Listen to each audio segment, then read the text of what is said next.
Hello दोस्तों, कैसे हैं आप सभी। उम्मीद है आप लोग खैरियत से होंगे। दोस्तों, आज मैं जिन शख्सियत के बारे में बात करने जा रहा हूं उनका नाम हजरत उमर बिन अब्दुल अजीज रजी अल्लाह तआला अन्हु है, जिनको दुनिया के लोग दूसरे उमर के नाम से भी जानते हैं।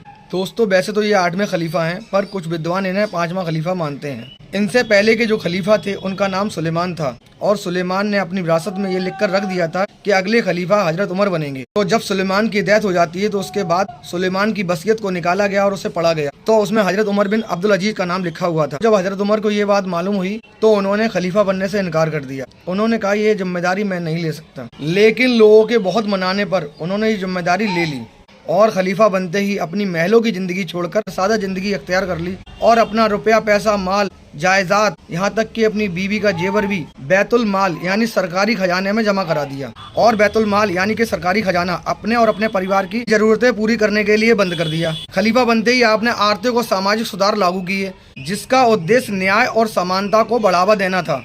आपका शासनकाल 2 साल 5 महीने या फिर 2 साल 137 दिन का था। उन्होंने सितंबर 717 ईस्वी में खिलाफत संभाली और फरवरी 720 ईस्वी में उनका इंतकाल हो गया। दोस्तों, क्या आपको पता है कि इतने छोटे से शासनकाल में भी उन्होंने अदल और इंसाफ का डंका बजा दिया। उनके दौरे खिलाफत की खुशहाली का अंदाजा इससे ही लगाया जा सकता है कि उनके दौरे खिलाफत में कोई भी जकात लेने वाला नहीं बचा था।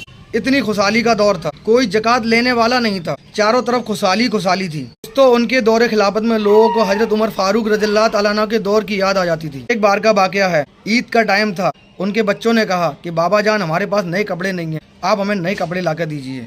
तो इस पर हजरत उमर बिन अब्दुल अजीज ने अपने वजीर से राब्ता किया और उनसे कहा कि क्या आप मुझे 1 महीने का एडवांस दे सकते हैं। दोस्तों, जरा अंदाजा लगाइए, वक्त का बादशाह जो इतना बड़ा बादशाह है और अपने वजीर खजांची से कह रहा है कि आप मुझे 1 महीने का एडवांस दे दें, जिससे कि मैं अपने बच्चों के लिए ईद पर नए कपड़े ला सकूं।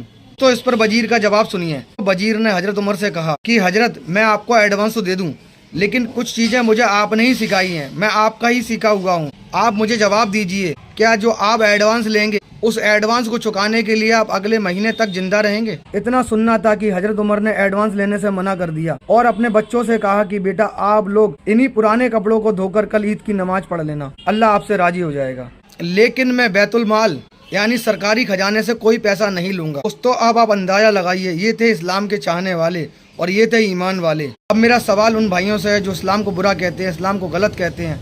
मेरे भाइयों, पहले इस्लाम को पढ़ो, उसके बाद उसके बारे में ओपिनियन दो। दोस्तों, जो मैंने आपको बताया, सच्चा इस्लाम यही है। अब जो इस्लामिक नाम रख के अपने आप को मुसलमान कहते हैं और दूसरों की अमानत में खयानत करते हैं, गलत काम करते हैं, वो इस्लाम नहीं है। दोस्तों, इस्लाम कभी गलत काम करने की इजाज़त नहीं देता, दूसरे का धन मारने की इजाज़त नहीं देता, दूसरे का हक मारने की इजाज़त नहीं देता। इंसानियत के लिए अपने आप को कुर्बान कर देना, फना कर देना, यही इस्लाम है।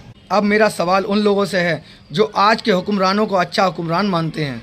वो मुझे जवाब दें कि आज के दौर में ऐसा कौन सा हुक्मरान है जो सरकारी खजाने में से पैसा खर्च नहीं करता, जो अपने माल को भी सरकारी खजाने में जमा कर दे, जो अपने बीबी के जेवर भी सरकारी खजाने में जमा कर दे, जो अपना रुपया, पैसा, जायदाद सारी चीज उठाकर सरकारी खजाने में जमा कर दे और सरकारी खजाने में से अपने और अपने परिवार के ऊपर 1 रुपया खर्च ना करे। है कोई आज ऐसा हुक्मरान जो 1 रुपया सरकारी खजाने में से खर्च ना करे। दोस्तों, जो लोग इस्लाम को गाली देते हैं, बुरा भला कहते हैं, भाई AI का दौर है, जाओ और गूगल करो, पढ़ो इनके बारे में, जानो।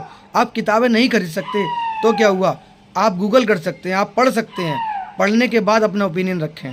दोस्तों, आज के दौर के हुक्मरान राजा तो ऐसे हैं जो सारे खर्चे सरकारी खजाने में से ही करते हैं, और कितना कितना करते हैं ये बताने की मुझे ज़रूरत नहीं है, ये आप सभी जानते हैं। नहीं जानते तो गूगल करिए और जानने की कोशिश करिए। शुक्रिया दोस्तों।